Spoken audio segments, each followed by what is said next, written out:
Chers amis, frères et sœurs, bonjour et bonsoir à toutes et à tous. Bienvenue sur la chaîne Les Grands Secrets de la mysticisme et de la spiritualité. Pour les personnes qui sont nouveaux comme d'habitude, n'oubliez pas de vous abonner à la chaîne et d'activer la cloche de notification et d'aimer. Chers amis, aujourd'hui je vais vous expliquer comment peut-on déterminer si une personne est spirituelle. Est-ce que parce qu'elle est très pieuse, parce qu'elle va à la messe tous les dimanches, parce qu'elle est végétarienne, parce qu'elle médite tous les jours? Non, non, non. Une personne spirituelle est tout simplement une personne qui est en harmonie avec elle-même et avec tout ce qui l'entoure. La nature, les animaux, les êtres humains. Elle accepte le fait que tout ce qui l'entoure est une expression de Dieu qui s'exprime à travers tout ce qui vit. Une personne spirituelle est une personne qui apprend à se connaître à travers ce qu'il voit et ce qu'il observe autour d'elle et chez les autres aussi. Et c'est sans jugement ni critique, elle utilise aussi chaque situation de sa vie, agréable et désagréable, pour en apprendre sur elle-même dans le but d'améliorer sa qualité de vie. Elle se souvient de son grand pouvoir de créer sa vie. Elle sait donc que lorsqu'elle souffre, c'est qu'elle a oublié Dieu, c'est-à-dire sa grande puissance, qui lui permet de créer la vie qu'elle veut. Elle ne croit pas que la souffrance est une punition de Dieu, telle que l'enseignement, les religions. Par contre, cela ne veut pas dire qu'une personne qui est spirituelle maîtrise tout ou atteint l'état christique.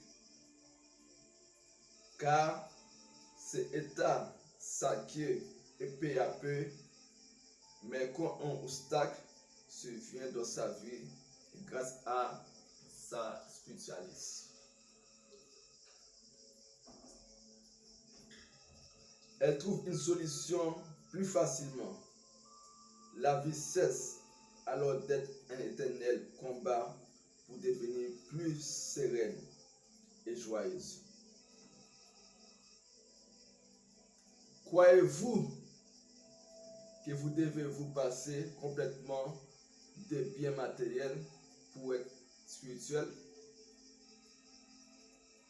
Si oui, vous êtes influencé par l'énergie de l'air, des poissons qui encourageaient cette croyance.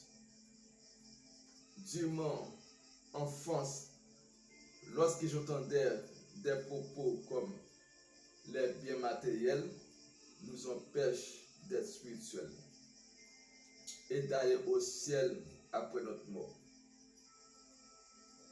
je trouvais cela très peu cohérent par rapport à la vie de nos éducateurs religieux.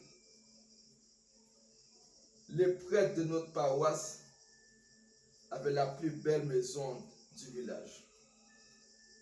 Les religieuses couvrent et vivaient très bien et profitaient de certains luxes que la majorité des villageois ne pouvaient pas s'offrir. Et ces religieux savaient déjà que nous pouvons être à la fois spirituels et matériels. Mais je n'ai jamais su pourquoi ils ne nous enseignaient pas maintenant, depuis l'arrivée de l'ère du vaisseau.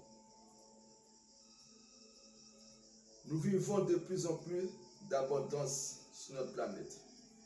Les luxes d'hier deviennent rapidement des nécessités du quotidien. Nous devons nous habituer non à renier le matériel, mais plutôt à l'utiliser pour devenir conscient de notre puissance intérieure. C'est-à-dire pour savoir que c'est nous qui créons constamment notre vie. Et cette nouvelle vie époque prône le détachement plutôt que le réveillement. C'est-à-dire encore aimer le matériel sans y être attaché.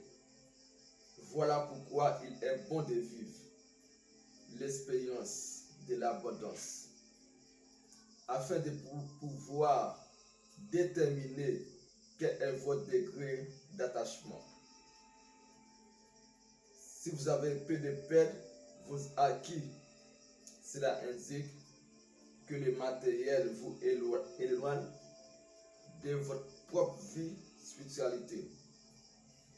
Vous avez oublié que vous pouvez faire arriver tout ce dont vous avez besoin à n'importe quel moment. C'est pour cela, chers amis, pratiquez la période de méditation. Chers amis, c'est tout pour aujourd'hui. Merci, on se retrouve dans une vidéo.